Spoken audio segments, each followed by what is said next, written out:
Bom dia, minha gente. Vamos conversar hoje sobre o sertão como uma identidade, como uma poética, a crítica social de Graciliano Ramos e Euclides da Cunha.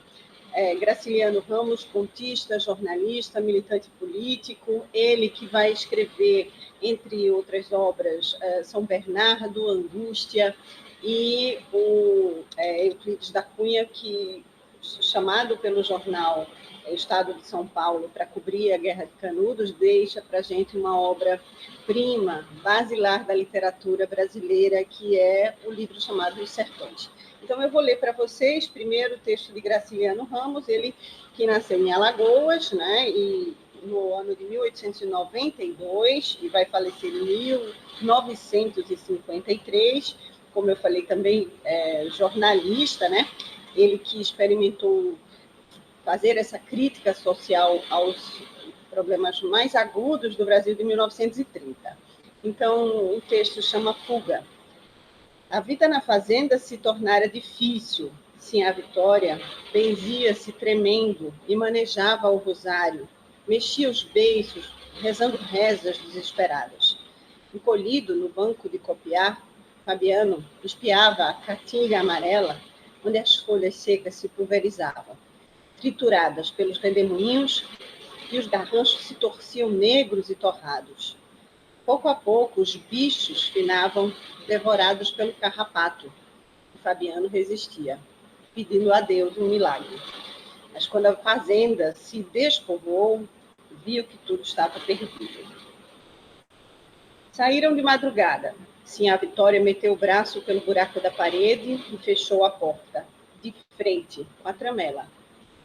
Atravessaram o pátio, deixaram na escuridão o chiqueiro e o curral, vazios, de porteiras abertas. O carro de bois que apodrecia, os juazeiros. Ao passar junto às pedras onde os meninos atiravam cobras mortas, Sinhá Vitória lembrou-se da cachorra-baleia. Eu aqui no canal, só fazendo um parêntese, li o trecho em que o Graciliano Ramos vai narrar a morte de Baleia, essa personagem muito importante para o romance, que figura também, talvez, como a própria metáfora desse Nordeste, né, que remete a um cetáceo, a esse mamífero pré-histórico, gigantesco, né, que a gente não sabe as dimensões e que se comunica com aquela melodia, com aqueles ruídos, aqueles sons do mais profundo do mar, então, e o mais inexplicável também, que a gente não consegue muito atingir. Aí vocês procuram aqui, ou no canal Georgia Alves, e vai lá, porque tem uma leitura desse trecho em que o autor, o artista, né, escreve a morte de Baleia, usando essa metáfora aí como a própria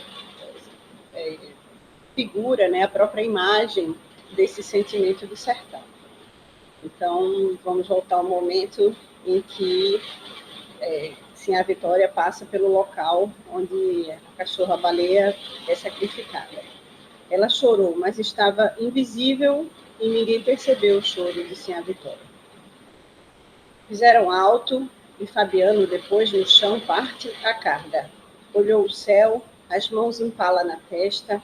A viagem parecia-lhe sem jeito, nem acreditava nela. Prepararam lentamente, adiara, tornara a prepará-la, e só se resolvera a partir quando estava definitivamente perdido. Podia continuar a viver no cemitério? Nada o prendia àquela terra dura. Acharia um lugar menos seco para enterrar-se. Amanhã, sem pássaros, sem folhas e sem vento, progredia num silêncio de morte. A faixa vermelha desaparecera, diluíra-se, calada. Seria como um pé de mandacaru secando, morrendo. Queria árvores transformadas em garranchos. A imobilidade e o silêncio não valiam nada.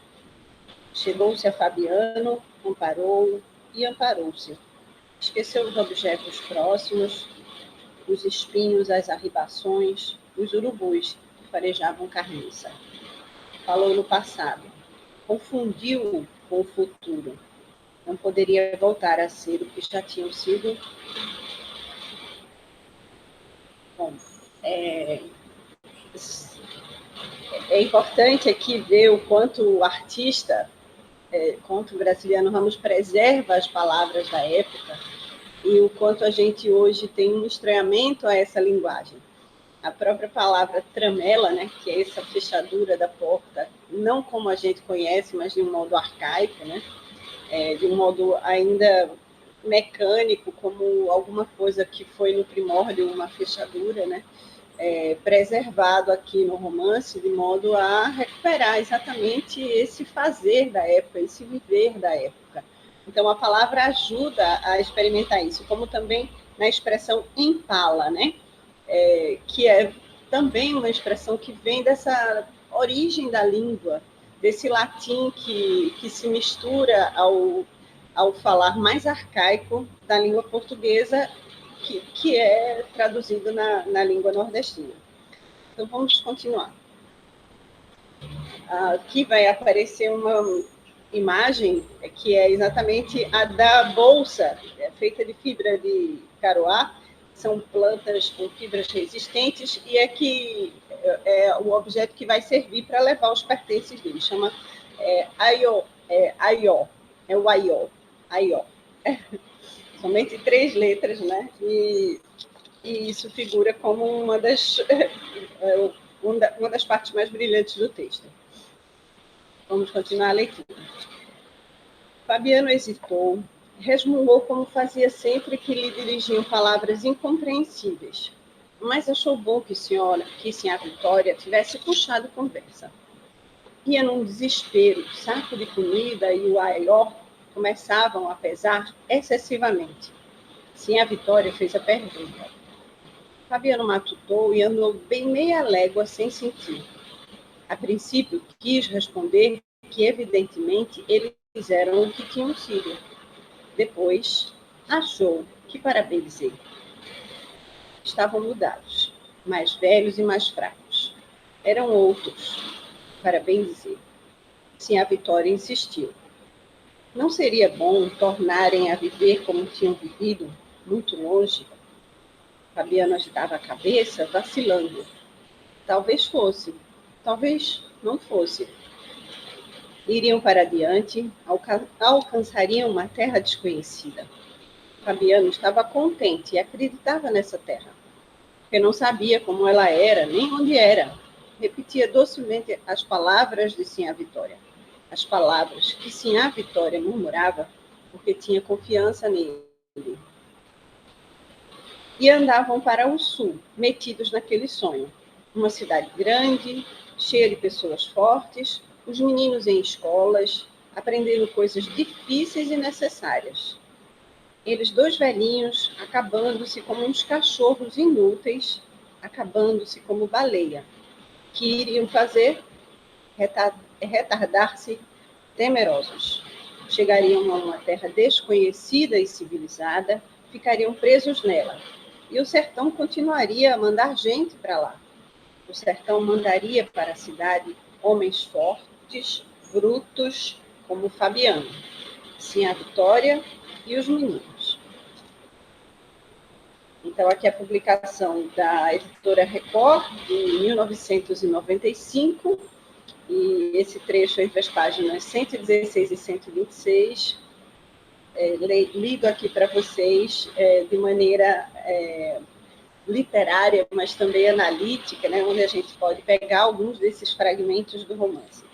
Junto com esse, vamos falar sobre um outro trecho que traz palavras como êxodo, que é essa imigração em massa, a cacimba, o lugar onde a água ficava armazenada no sertão, ou não ficava, né? O cômoro, a colina, a duna, uma elevação e uma parte geográfica onde se pode ver uma outra região por causa da elevação. O escalvado, o local onde não há nenhuma vegetação, nada sobrevive mais, é um lugar árido. O escancelado, né, que é o lugar para o nordestino desconjurado pelo diabo, né, um lugar aberto, a esmo, o escancelado. O disjungido, um lugar separado, desungido, ao invés de unido, reunido, é o desungido, o convales, as planícies que são ligadas por colinas e a soalheira, calor do sol, a hora mais intensa do calor do dia. Agora vamos ler, então, nesse trecho, né, e familiarizar com essas palavras de Euclides da Cunha, nesse brilhante livro chamado Os Sertões, onde ele fazia a cobertura desse processo de guerra experimentado em Canudos. E aí vai trazer essas palavras para que a gente se familiarize com essa mítica, com essa poética do sertão, como eu falei no início do vídeo. O trecho do livro fica entre as páginas 45 e 46, na edição da Abril Cultural, publicada em 1979, e Os Sertões. Na plenitude das secas, são positivamente o deserto. Mas quando estas não se prolongam ao ponto de originarem penosíssimos êxodos, o homem luta com mais árvores, com as reservas armazenadas nos dias de abastança. E neste combate feroz, anônimo, terrivelmente obscuro, afogado na solidão das chapadas, a natureza não o abandona de tudo. Ampara-o muito além das horas da desesperança que acompanham o esgotamento das últimas cacimbas. Ao sobrevir das chuvas, a terra, como vimos, transfigura-se em mutações fantásticas, contrastando com a desolação anterior.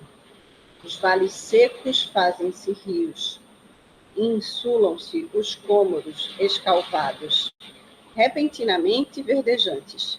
A vegetação recama de flores, cobrindo os grotões escancelados, e disfarça a dureza das barrancas e arredonda em colinas os acervos de blocos desungidos. De sorte que as chapadas grandes, intermeadas de convales, se ligam em curvas mais suaves aos tabuleiros altos. Cai a temperatura.